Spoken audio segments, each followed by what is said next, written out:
So I just finished watching The Smashing Machine. This movie came out in October of 2025, and it features Dwayne The Rock Johnson as Mark Kerr and Emily Blunt as his then girlfriend, Dawn Staples.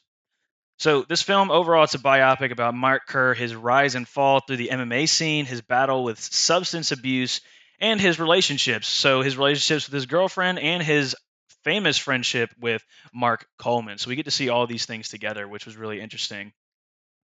So the film, it opens. We get to see his beginnings in the MMA universe with the World Valley Tudo Championships. This took place in 1997. Mark went 3-0 in this championship. He won it. He gained his nickname, the Smashing Machine. He was destroying. After this, we see him progress into the UFC, where he found great success in UFC 14 and 15, and made a huge name for himself. He gained the title. He gained two-time. Sorry, he gained the title of two-time UFC heavyweight champ, and then he ended up moving on to Pride Championships in Japan. So a little backstory: the UFC wasn't in its beginnings. It wasn't as popular nearly as it is now, and actually, it was kind of demonized in the states. People thought it was super brutal. And just overall a bad show of humanity, people were calling it. And they didn't really see the entertainment value in it. But Japan, they did see the entertainment value in it. And in fact, they went crazy for the combat sports. So we had the Pride Championships in Japan. We see Mark, he entered a contract with Pride Championships where he saw some success in it. He lost to Igor Vovchanson in his famous no contest ruled fight. Vovchanson was using illegal moves and was initially declared a win for Vovchanson, but then was declared a no contest after the fact. Later on, after this loss, we see him fighting at the Pride Grand Prix in 2000.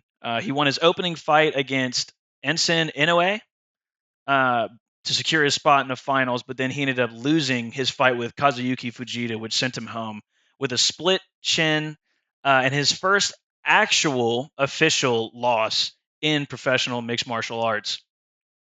Throughout the movie, the film explores some really hard hitting topics from Kerr's his substance abuse. He was addicted to opiates and steroids.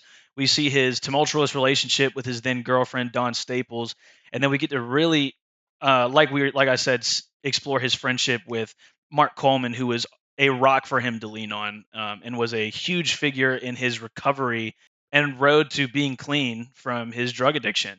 So what I thought was really interesting is, so I've never seen Dwayne the Rock Johnson actually act in a capacity outside of just, I'm huge and I win every single fight that I'm in.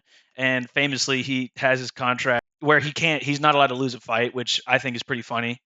But it makes for his roles normally I feel they're great and entertaining to watch, but they don't have a ton of like emotional depth. But I think he shined in this movie as far as emotional depth goes. Um, it said so he had to capture the emotions, he had to embody like someone who's addicted heavily to painkillers, to opiates, and to steroids, and to be able to capture that and show this different side. He actually used real life inspiration.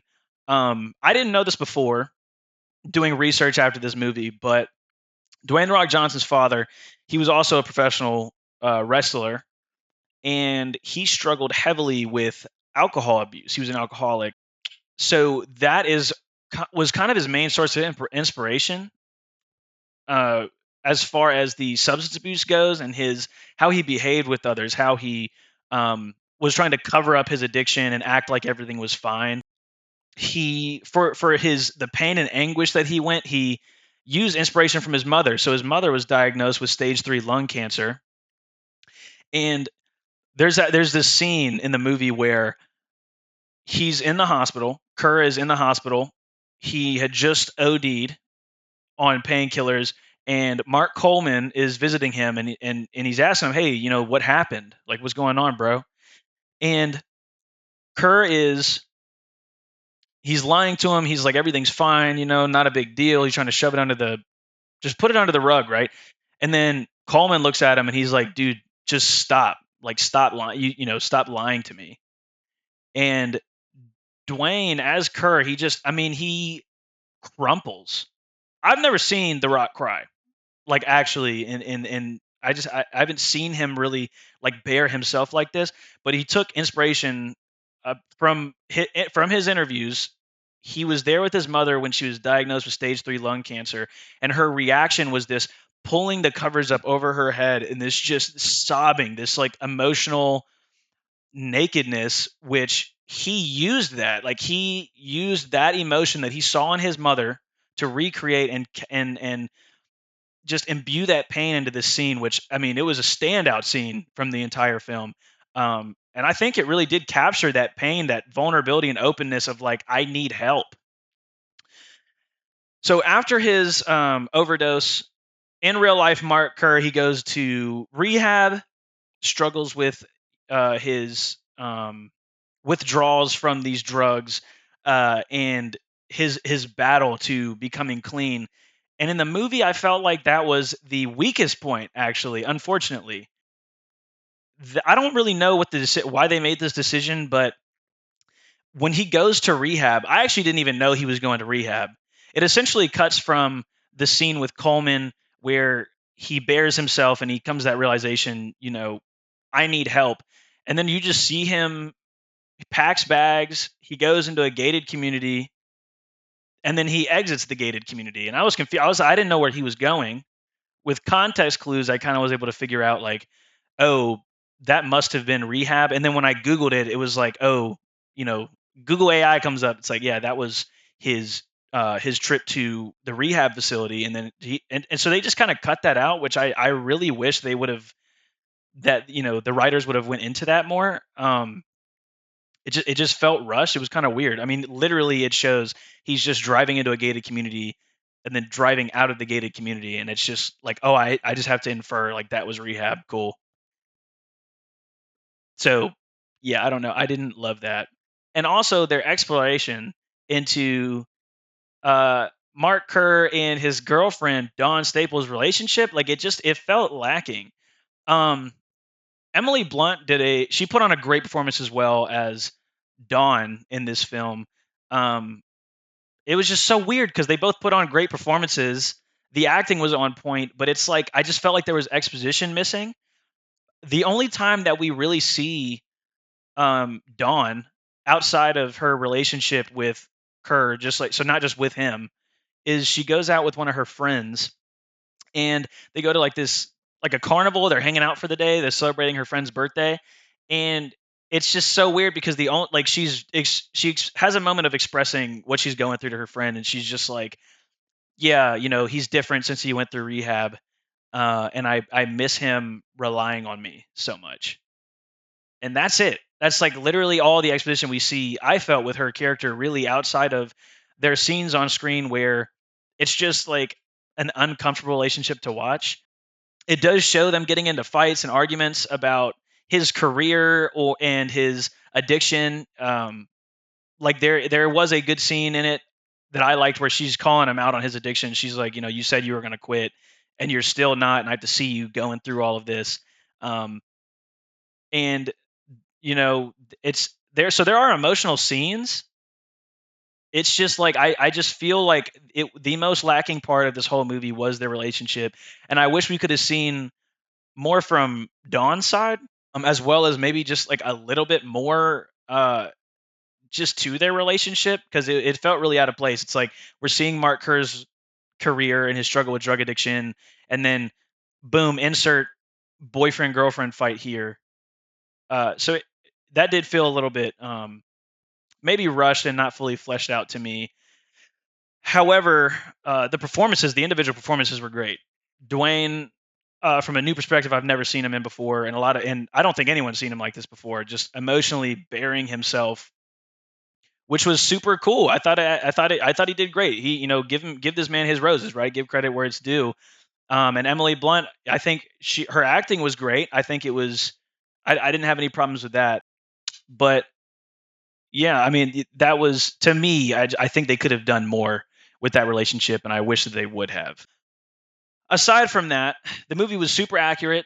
Going through, I had to do some research myself on Mark Kerr's career because a lot of those early fighters they didn't really like they weren't getting paid like UFC fighters are today. And where they're famous in those communities, they're not household names to everybody. And Mark Kerr, I don't really think is one of them unless you were, you know, watching that in the early 2000s. So I think it was really cool, and they did a great job of tracking his life. I did, from looking into his timeline and his career, the movie stayed like very accurate to what happened. And the events. I mean, as far as I'm tracking, the event, there were everything was lining up. So there was a great job on capturing Mark Kerr's career. I think it's really cool to be able to learn more about a like a figurehead of UFC, like a pioneer of that career that a lot of people may not have actually known about. So that was great. The cinematography was fire. They used 16 millimeter film and VHS cameras. Crazy. So I mean that their film techniques gave it this like early 2000s sheen that I love. I'm a big fan of it. And I just think it's really cool and like vintage looking. Um, I know that I mean obviously they use some After Effects to clear up like pixelation and grain and stuff like that, but I don't feel like it made it look waxy. Like sometimes that can happen. I thought it looked great. I mean, from a cinematography, from a film standpoint, it was really beautiful and pleasing to watch. Um, so I loved that as well. So overall, um, loved I loved the depiction of Mark Kerr. I enjoyed the acting performances. It was super accurate. Fan of that. I just wish they would have fleshed out some things to include his road to recovery from that drug addiction, um, and his relationship with Dawn. Because I would have liked to see a little bit more of maybe her point of view in that, but it just wasn't there. And I don't know what happened in the production room. Maybe it was just rushed. Maybe they just needed to get this film out. No clue. But yeah, that's really my those are my big complaints. So overall, this movie, I think it's worth a watch. It was worth. It's like 2 hours long. It's on HBO Max. I think it's worth the time watching for sure. I think it's a great performance put on by all actors. But it is lacking in that exposition. So I feel like would give it a 6 out of 10. I'd give it a 6 out of 10 just because I wish they had more. I wish there were. I feel like that there was more that could have been done as far as story development that wasn't. But still good. Go watch it. This one gets a 6 out of 10. Um, and yeah, see ya.